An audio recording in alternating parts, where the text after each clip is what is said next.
Assalamualaikum warahmatullahi wabarakatuh. Berjumpa kembali bersama saya Anawil. Nah sahabat, rupiah merupakan mata uang resmi di negara kita Indonesia. Mau beli barang pakai rupiah, mau beli makanan pakai rupiah, bahkan kita kerja pun dibayar pakai uang rupiah. Namun terlepas dari fungsi rupiah itu sendiri, ada satu masalah serius jikalau kita terus-terusan pegang uang rupiah, yaitu bisa bikin kita tambah miskin. Lah kok bisa gitu? Nah sebenarnya itu ada penjelasannya. Jadi pastikan tonton video ini sampai habis. Jika kita bicara mata uang apalagi rupiah, pastinya nggak jauh dari kata inflasi, deflasi, dan lain sebagainya. Inflasi adalah peningkatan harga barang dan jasa secara umum dan juga terus-menerus dalam suatu periode waktu. Dalam bahasa sederhana, inflasi berarti harga-harga naik.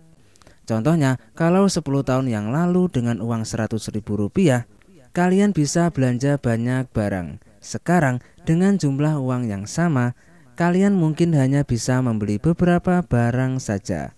Jadi, inflasi menyebabkan daya beli uang kita menurun. Kenapa ini bisa terjadi?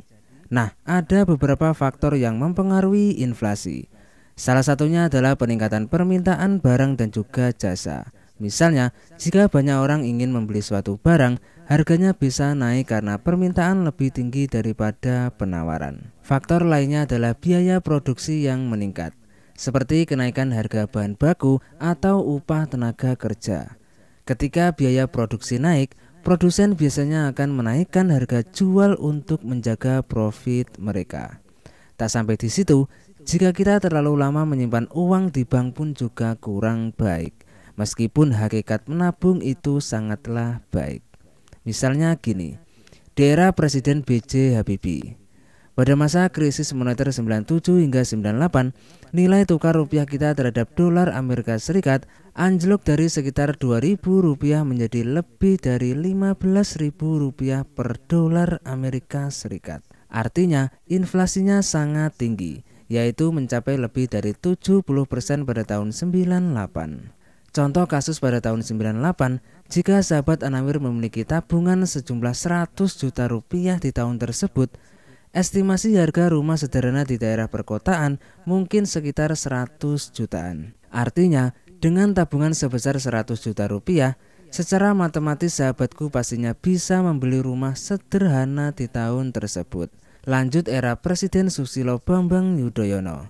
Selama masa pemerintahan SBY, nilai tukar rupiah lebih stabil dibandingkan era sebelumnya, tetapi tetap mengalami fluktuasi.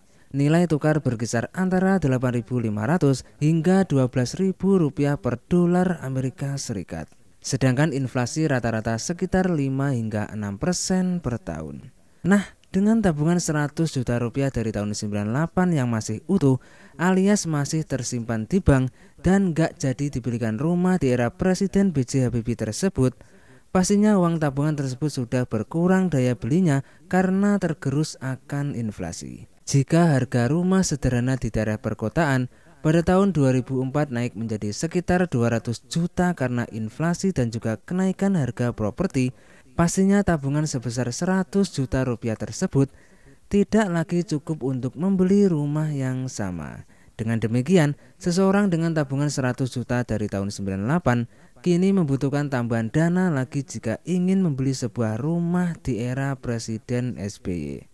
Masuk era Presiden Joko Widodo.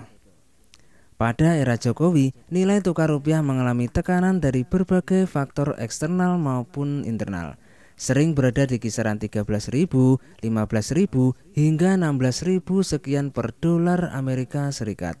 Meski inflasi lebih terkendali di sekitar 3 hingga 4%, namun harga properti terus meningkat karena pertumbuhan ekonomi dan juga urbanisasi. Nah, dengan tabungan Rp100 juta dari tahun 98 yang masih utuh hingga sekarang ini, pastinya daya belinya juga berkurang. Jika harga rumah sederhana di daerah perkotaan pada tahun 2024 ini mencapai sekitar Rp500 juta ataupun lebih, artinya tabungan kita sebesar Rp100 juta dari tahun 98 hampir tidak berarti. untuk membeli sebuah rumah impian.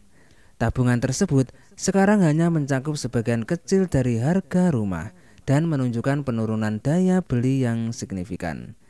Dengan fenomena tersebut, penurunan nilai rupiah dan juga inflasi yang terus-menerus mengurangi daya beli tabungan dari masa ke masa.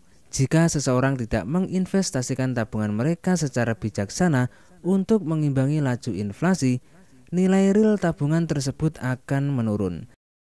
Seperti yang terlihat dari contoh tabungan 100 juta rupiah dari era Presiden B.J. Habibie hingga era Presiden Joko Widodo. Itulah mengapa kalau kita bilang secara kasarnya, pegang uang rupiah terlalu lama itu justru malah membuat kita semakin miskin.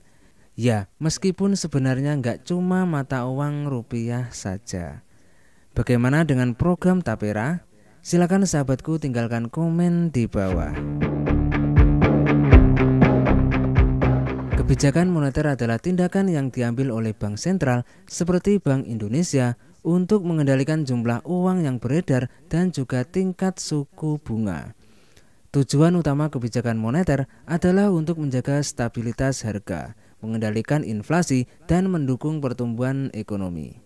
Salah satu alat kebijakan moneter yang sering digunakan adalah suku bunga. Suku bunga adalah biaya yang harus dibayar untuk meminjam uang ataupun keuntungan yang diperoleh dari menyimpan uang di bank.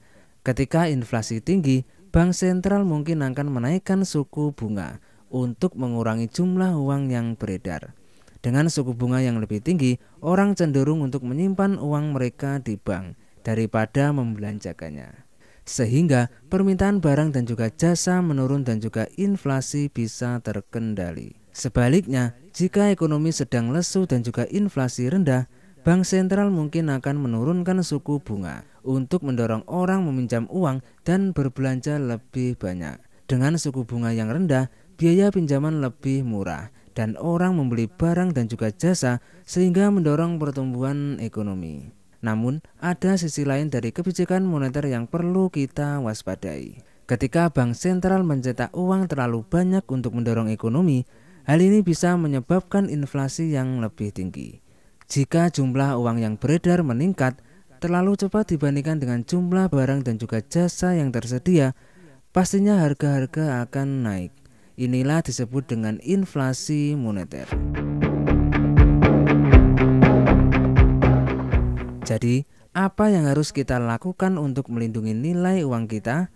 Salah satu cara yang efektif adalah dengan cara berinvestasi. Ada banyak jenis investasi yang bisa kita pilih, seperti saham, obligasi, properti, ataupun reksadana. Dengan berinvestasi, kita bisa mendapatkan keuntungan yang lebih tinggi dari inflasi, sehingga nilai real uang kita tetap terjaga ataupun bahkan meningkat. Selain itu, kita juga bisa memanfaatkan produk keuangan lain yang menawarkan bunga lebih tinggi daripada tabungan biasa, seperti deposito berjangka atau obligasi pemerintah. Penting untuk diingat bahwa setiap jenis investasi memiliki resiko. Jadi, pastikan kita memahami resiko tersebut sebelum berinvestasi. Nah, saya kira sekian dulu pembahasan singkat kali ini. Barangkali dari sahabat Anawir ingin menambahkan ataupun ingin merevisi, silakan tinggalkan komen di bawah. Akhirul kalam, wassalamualaikum warahmatullahi wabarakatuh. Kita jumpa di video selanjutnya ya. Bye bye.